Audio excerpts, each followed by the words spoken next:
there today. Marianne Williamson wrote in her book, A Year of Miracles, a section called On How Blessed You Are. Nothing about your material circumstances has the power to stop the engine of cosmic intention that you be blessed. And you are blessed eternally, which means moment after moment after moment. In any instance, regardless of what has happened in the past, the universe has arranged and is continuing to arrange infinite possibilities for you to prosper. It might offend your sense of realism to believe this. Surely things can't be that good, and yet they are. The universe is programmed to magnificent. Through you, the highest possibilities for your creativity and joy. And that will never, ever change. God is intent on your deliverance from all forms of bondage to the freedom of unlimited love. Pierre Pradevand wrote in The Gentle Art of Blessing, a simple practice that will transform you and your world. That's the whole thing that he wrote. To bless all without distinction is the ultimate form of giving. Let us now practice the ultimate form of giving by speaking out loud the affirmation using both gratitude and the art of blessing. I give thanks for the diversity of God's creation, showing up as all nations and all peoples. I bless everyone, everywhere, with loving kindness, health, peace, happiness, prosperity, and justice, the highest and best for all. Thank you.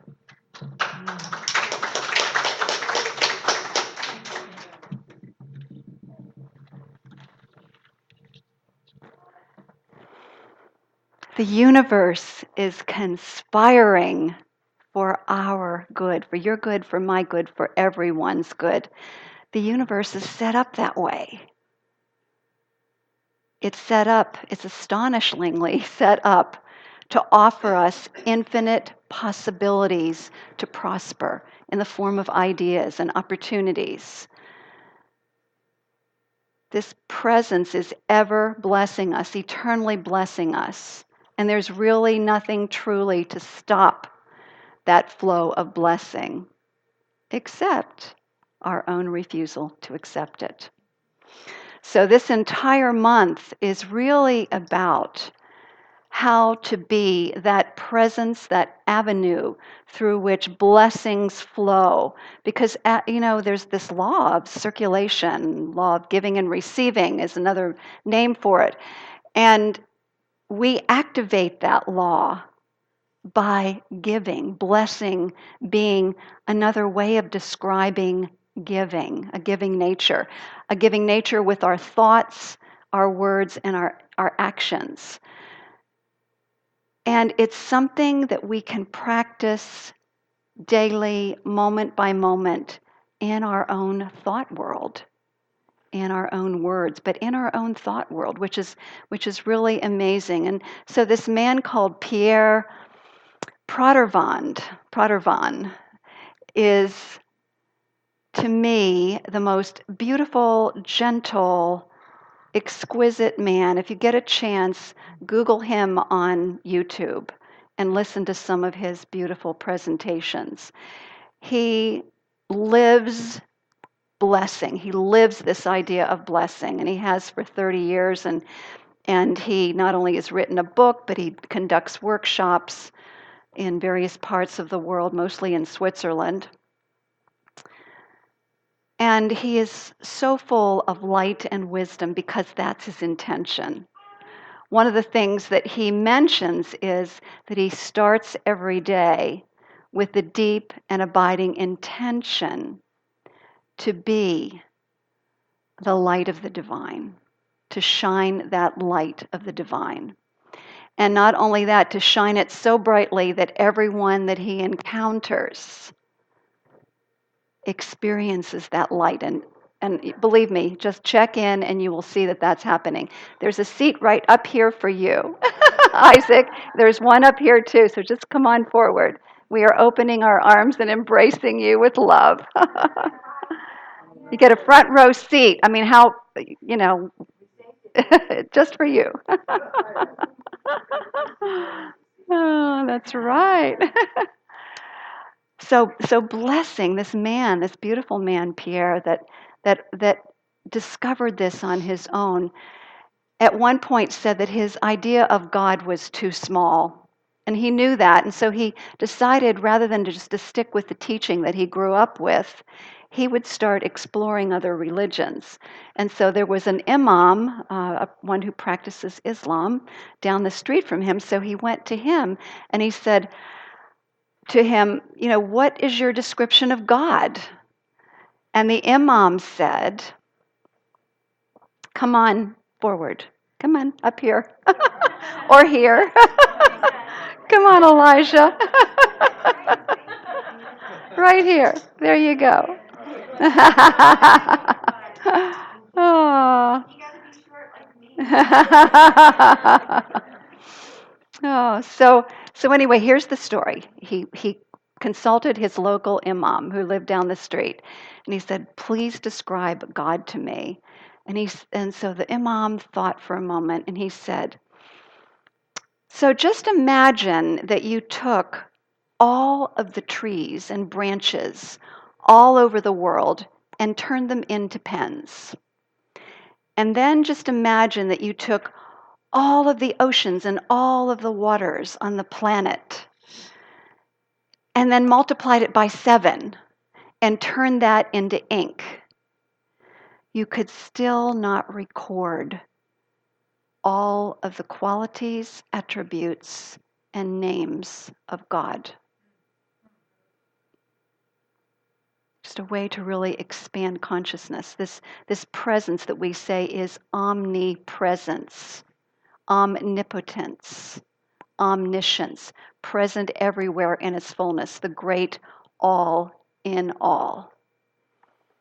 That's the presence that is looking after us. It's kind of hard to imagine, isn't it? That each and every one is just so precious, such a precious individualization of this one. And yet we are so abundantly blessed. And we have within us the authority and the ability to reach out and bless others.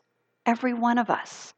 And the thing that happens, this is what Pierre described, by people doing this on a regular basis, they're healed of physical ailments that they've had for a long time.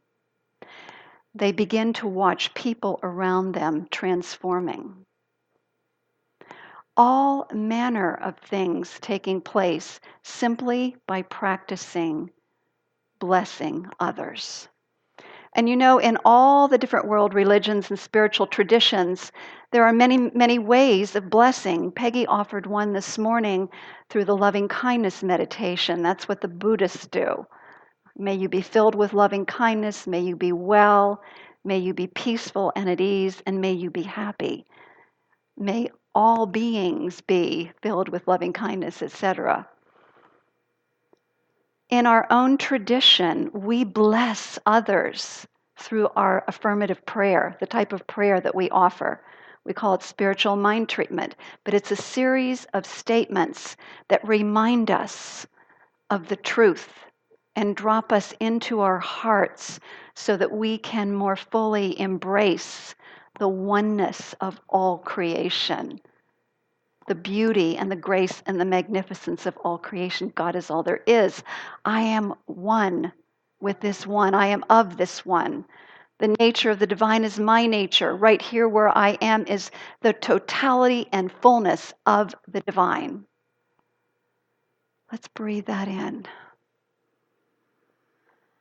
And just being fully aware that in each and every moment, we have the opportunity to extend that love that we are by blessing others with our thoughts and our words and our actions. So I don't know what goes on in your mind from day to day, throughout the day, but I know that I have some challenges, particularly if I hear things in the news.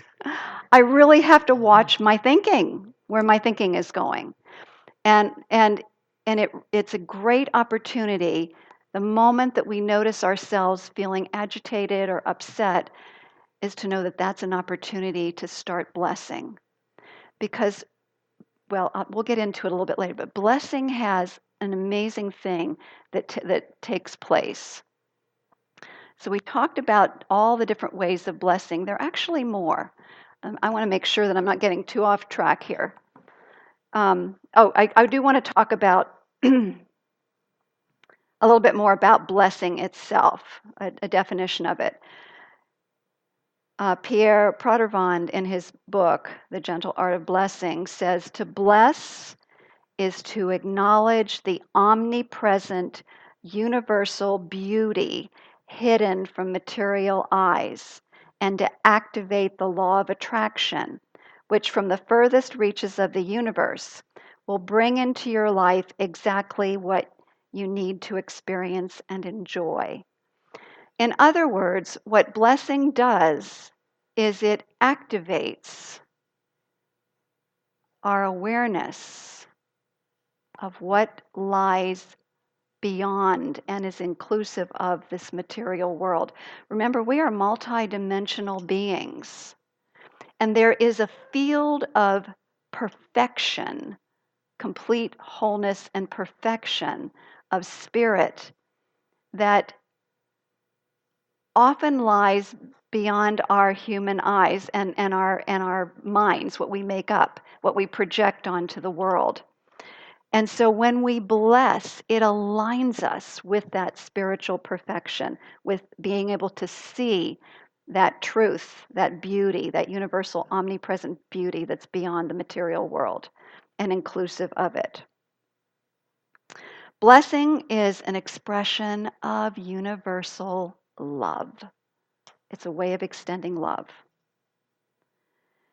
And since it's impossible to bless and judge at the same time, it helps us to cultivate the attitude of non judgment, of acceptance, of embracing life as it is. It also creates empathy. It opens our hearts. It creates empathy for those who are suffering and a great desire for the happiness of all beings, whether they're humans or animals or plants. We begin to desire the happiness of all. And blessing helps us to discover, and this is a beautiful principle, that my neighbor is myself.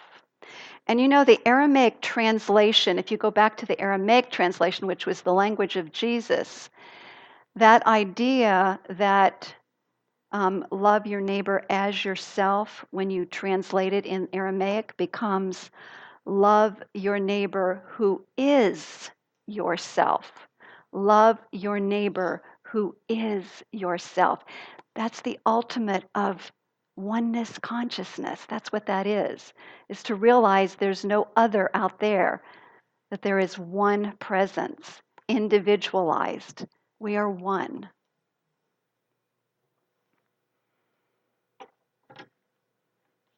In the Sermon on the Mount, Jesus said, "Bless those who curse you." Boy, this takes it to the whole next level, doesn't it? Bless those who persecute you or who curse you. Pierre shared an experience in his life that really got him on the path of blessing. He had for years been one of those people who was very compassionate, open and loving. He learned that from his grandmother and became a sociologist. And he did a lot of work in a lot of countries and worked in the slums of Marseille and worked in Africa and different places across the planet to support people in realizing their dreams. And so when he took this one particular job, I don't want to go into too much detail, but he wanted to promote the World Hunger Fund, which he completely believed in, and this was in Switzerland, and that was an American, as Lynn, many of you know, Lynn Twist's organization. He supported it. He was part of it, and he wanted to promote it in the school system.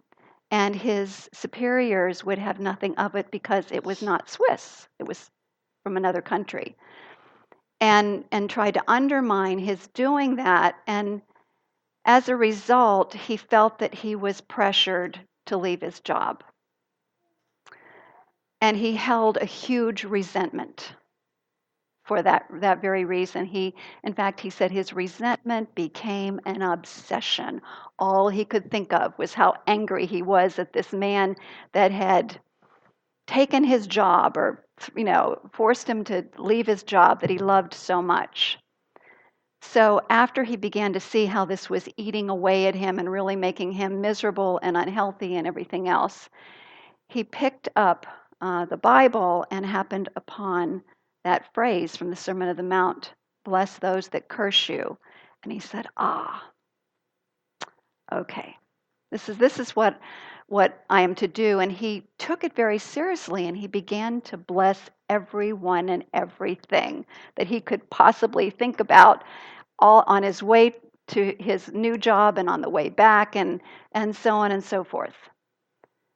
And it took 3 years, and he saw a lot of miracles along the way, but it took him 3 years to completely eliminate the obsession and the anger and the resentment. It took a while. And yet, when it did, when he thought of the man who had instigated that whole situation, he felt only love. And then he ran into that man, and what happened was they embraced, they had a meal together, and they shared what had gone on with their lives.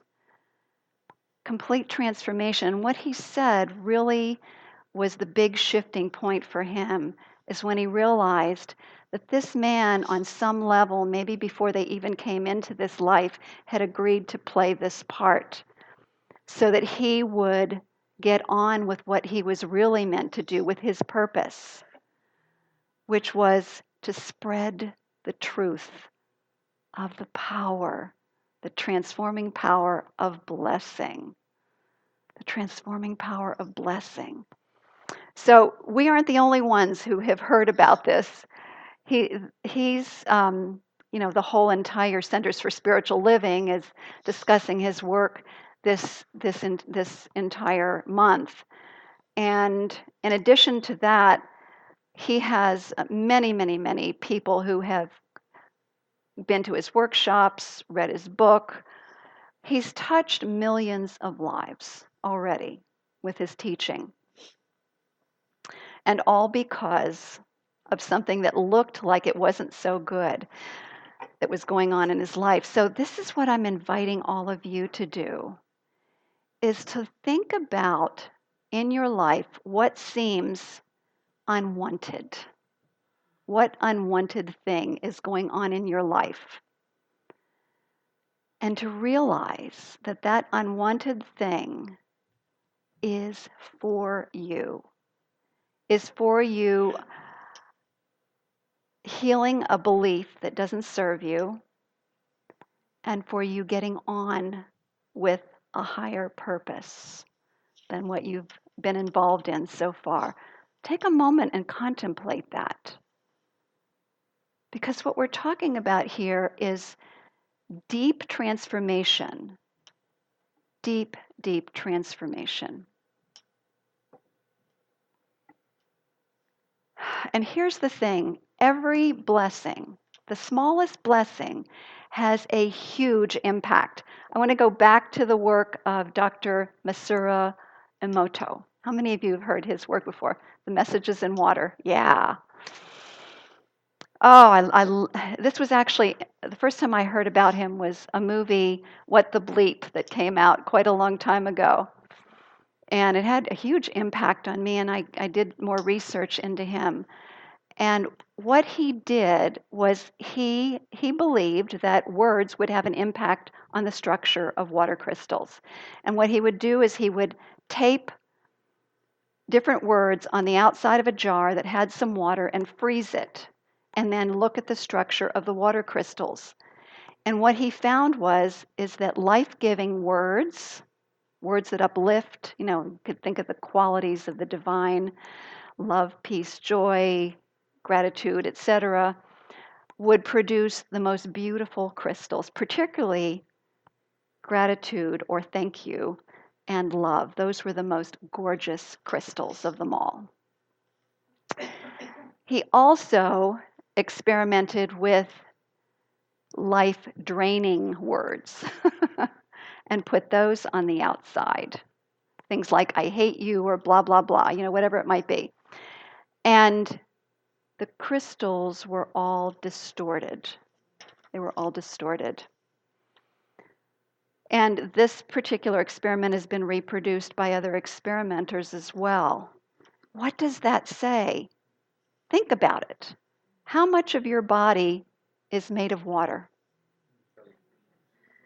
60% is what I read. 60% of our body is water.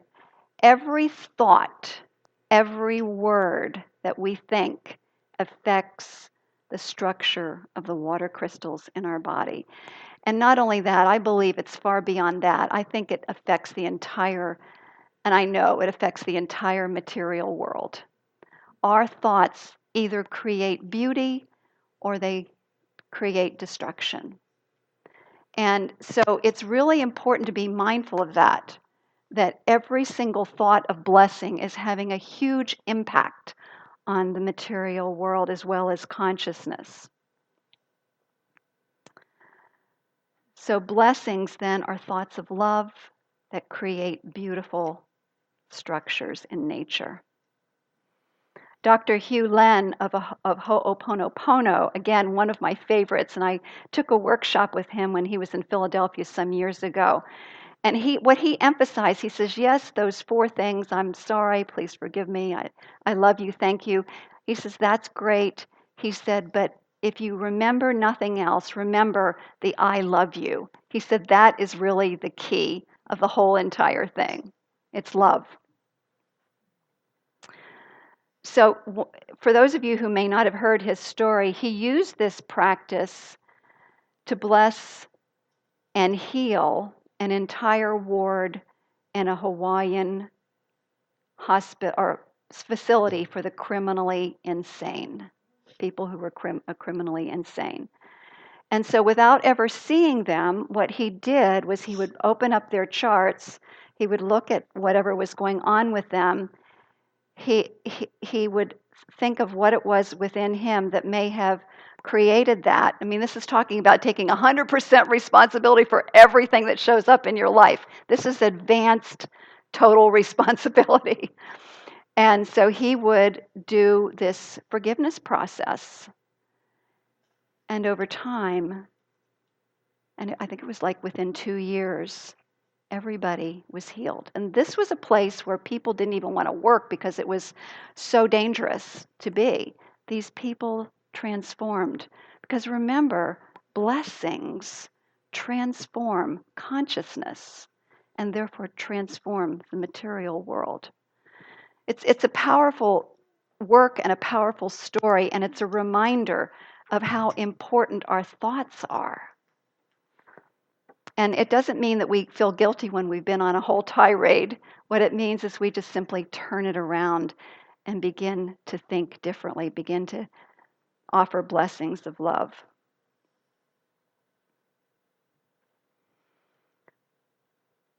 Okay.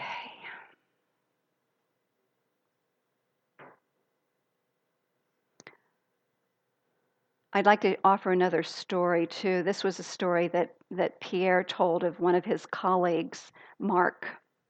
He said that Mark was on a spiritual journey, going all over the planet and exploring different world religions, and he happened to end up in Thailand, in a monastery, a Buddhist monastery. And no sooner was he there then the head monk appointed him to be the one who would wake up at 2:45 in the morning so that he could get to the gong by 3 and gong it and wake up the other monks. 2:45 in the morning. So what he did, it was like a 15-minute walk. So through the jungle and to get to where the gong was. And he would grumble and mumble and, the whole way there and hit the gong and, get started with his meditation. He did this for several days. And then he finally realized, I have a choice. I can either grumble all the way and feel crummy when I get there, or I can bless everyone and everything as I had been taught. So he did that. He finally did that. He blessed everyone and everything. He got there, he gonged the gong, and one of the monks came up to him and he said, "What did you do differently today? The gong had a different sound." So Pierre says to his students, "Are you having gong thoughts or not?" Thoughts that create beauty with the gong or a thud with the gong. Another example of how everything is affected by our thoughts, and we can transform everything through blessing. On Friday, I went to pick up my grandsons from camp, and Rowan came right to me when it was time to pick him up. And Tristan was like running all over the place and everywhere but toward me, even though he saw me. And I was not going to run after him. And he was like pulling on the camp counselor and fighting with them and just really rambunctious. And so I remembered blessing. So I blessed him in his cooperation. I just sat there and I blessed him in his cooperation. And pretty soon he just walks over. And wow, this stuff really works. Whoa. So when we got home, Rowan had done his chores, so he got special privileges on his Kindle. And Tristan didn't. Christy had programmed it so he couldn't even get into it.